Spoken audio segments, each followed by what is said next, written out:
നമസ്കാരം. ഇന്നലെ sailing commentary 50 ലക്ഷം തൊഴിൽ കേന്ദ്ര സർക്കാർ വാഗ്ദാനം ചെയ്ത ചീറ്റിപ്പോയ കഥ പറഞ്ഞെങ്കിൽ ഇന്നൊരു ദേശീയ മാധ്യമം, കേന്ദ്ര സർക്കാരിനോട് ചേർന്ന് നിൽക്കുന്നവരാണ് ഈ ദേശീയ മാധ്യമങ്ങളൊക്കെ, അവർ 1% പോലും പറഞ്ഞ കാര്യങ്ങൾ നടപ്പാക്കിയില്ല എന്ന് വെട്ടി തുറന്ന് തന്നെ എഴുതിയിരിക്കുന്നു. 2018 പറഞ്ഞ കാര്യമാണ്. In 2018, as part of the national policy on biofuels, the government launched the Sustainable Alternative Towards Affordable Transportation. വലിയ പേരൊക്കെ ഇടും. നമ്മുടെ സാഫിന് പകരമായിട്ടുള്ള പേരാണ് SATAT, Alternative Towards Affordable Transportation. Scheme to push CBG, compressed biogas, നമ്മളൊക്കെ പറയുന്ന കാര്യങ്ങളുമായി ബന്ധപ്പെട്ടത് തന്നെയാണ്. Shadad envisaged developing 5,000 CBG plants, compressed biogas plants, by 2023-24.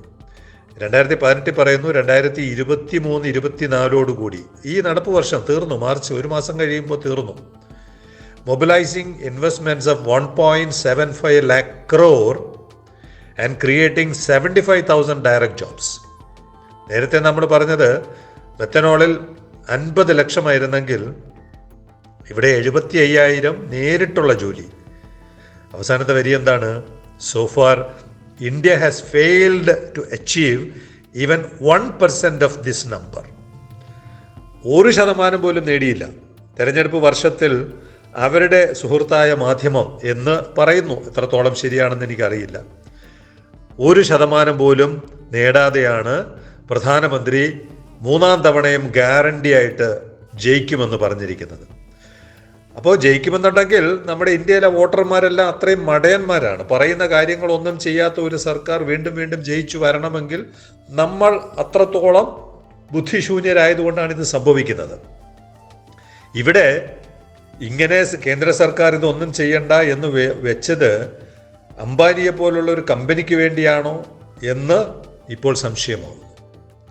അംബാനിയുടെ പദ്ധതി അനൗൺസ് ചെയ്തിട്ടുണ്ട്. എന്താണ്? an estimated 352 million tons of stubble is generated each year in India. Stubble എന്ന് പറയുന്നത് നമ്മുടെ കൃഷിയുമായി ബന്ധപ്പെട്ട് നമ്മുടെ മെത്തനോളിൻ്റെ 1-ാം തരം അസംസ്കൃത വസ്തു.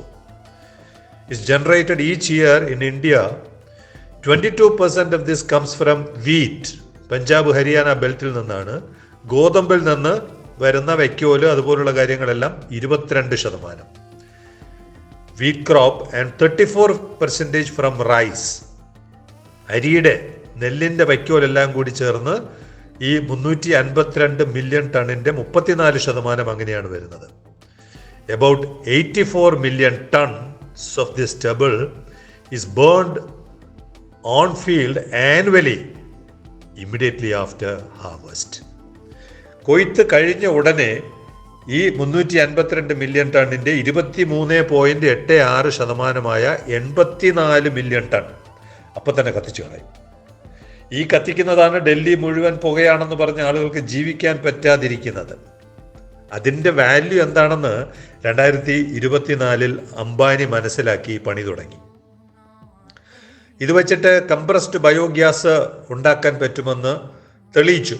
അവരുടെ ജാംനഗർ പ്ലാന്റിൽ, റിലയൻസിൻ്റെ ജാംനഗർ പ്ലാന്റിൽ അതിൻ്റെ ഡെമോ പ്ലാന്റ് സ്ഥാപിച്ചു കഴിഞ്ഞു. അത് കഴിഞ്ഞിട്ട് അതിൻ്റെ സ്കെയിലപ്പ് ചെയ്യുന്നതിൻ്റെ ഭാഗമായിട്ട് ഫസ്റ്റ് കമേഴ്ഷ്യൽ പ്ലാന്റ് ഉത്തർപ്രദേശിൽ സ്ഥാപിച്ചു. ഇനി അവർക്ക് വൻ പദ്ധതികളാണ്.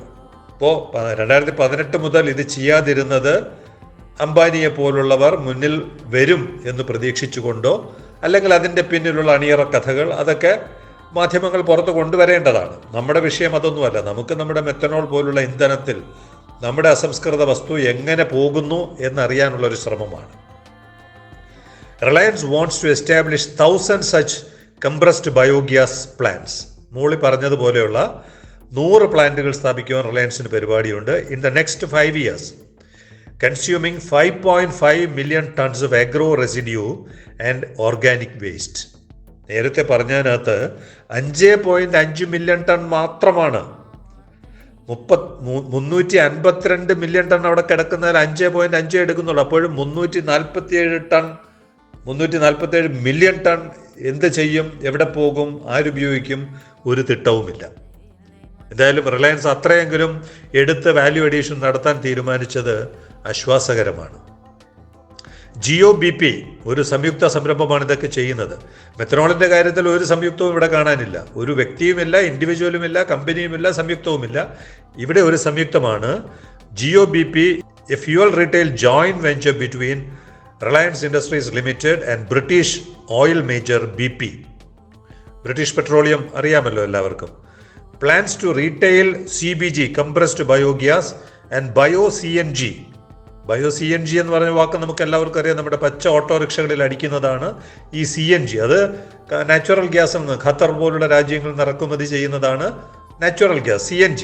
ഇത് BioCNG, both of which can be used in place of compressed natural gas in CNG powered vehicles. ഇപ്പം നമ്മുടെ മുമ്പിൽ കൂടി ഓടുന്ന പച്ച ഓട്ടോറിക്ഷകളിലെല്ലാം ഈ BioCNG ഉപയോഗിച്ച് ഓടാൻ പറ്റും.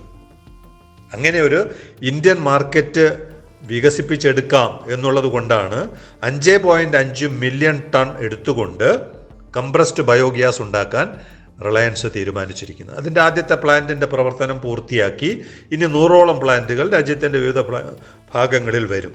അപ്പോഴും 347 മില്യൺ ടൺ കത്തിച്ച് കളയുന്നതിനപ്പുറം എന്തു ചെയ്യുന്നു? ഇത് ഒന്നാന്തരം മെത്തനോളിൻ്റെ ഒന്നാന്തരം അസംസ്കൃത വസ്തുവാണ്. എന്തുകൊണ്ടാണ് അംബാനിക്ക് മെത്തനോളിൻ്റെ സാധ്യത മനസ്സിലാകാതെ പോകുന്നത്? അദ്ദേഹത്തിൻ്റെ ഓരത്ത് ഇങ്ങനെ ഒരു അന്തർദേശീയ കടലില്ലാത്തത് കൊണ്ടാണ്. ഗുജറാത്തിൽ കടലുണ്ട്, പക്ഷെ അത് അന്തർദേശീയ കടലല്ല. എന്നാൽ പോലും അംബാനി പോലുള്ള ഒരാൾ ഈ മേഖലയിൽ ഇത് ശ്രദ്ധിക്കാതെ പോയത് മനഃപൂർവ്വമാണോ, ആകസ്മികമാണോ, പറഞ്ഞു കൊടുക്കാൻ ആരും ഇല്ലാത്തതാണോ? ഒന്നാന്തരം മെത്തനോളിൻ്റെ സാധ്യത ആഗോളതലത്തിൽ ഡോളർ വാങ്ങാൻ കഴിയുന്ന ഒരു അസംസ്കൃത വസ്തു കംപ്രസ്ഡ് ബയോഗ്യാസായി ഓട്ടോറിക്ഷകളിൽ ഒതുക്കി നിർത്തുന്നത് ഈ രാജ്യത്തിൻ്റെ താല്പര്യമാണോ എന്നാണ് നമുക്ക് മനസ്സിലാകേണ്ടത്. കഴിഞ്ഞ ദിവസം നമ്മുടെ ഇവിടെ മെഡിക്കൽ എമർജൻസി ഇവാക്വേഷൻ നടത്തിയ ST ഓസ്ലോയിലെ ഗ്യാസ് എഞ്ചിനീയർ സാലിഹ് ഗുൽസൻ പരിക്ക് വലിയ ഗുരുതരമല്ലാത്തതിനാൽ അടിയന്തരമായി ശസ്ത്രക്രിയ നടത്തി അദ്ദേഹം ഉടനെ തന്നെ നാട്ടിലേക്ക് തിരിച്ചു. പാക്സ് ഷിപ്പിംഗ് എന്ന് പറയുന്ന കൊല്ലത്തെ ഏജൻസി അദ്ദേഹത്തെ ടർക്കിയാണല്ലോ അദ്ദേഹത്തിൻ്റെ സ്വദേശം, ടർക്കിയിലോട്ട് കയറ്റിവിടാൻ നമ്മുടെ വിമാനത്താവളം വഴി അദ്ദേഹത്തെ നാട്ടിലെത്തിച്ചു. നമ്മുടെ പദ്ധതിയുടെ പരീക്ഷണങ്ങളും ട്രയലും കമേഴ്ഷ്യൽ ഓപ്പറേഷനും ഒക്കെ അടുത്തു വരുന്നതിൻ്റെ സാഹചര്യത്തിൽ വിഴിഞ്ഞത്തൊരു വെയർഹൗസ് പ്രവർത്തനം ആരംഭിക്കുകയാണ്.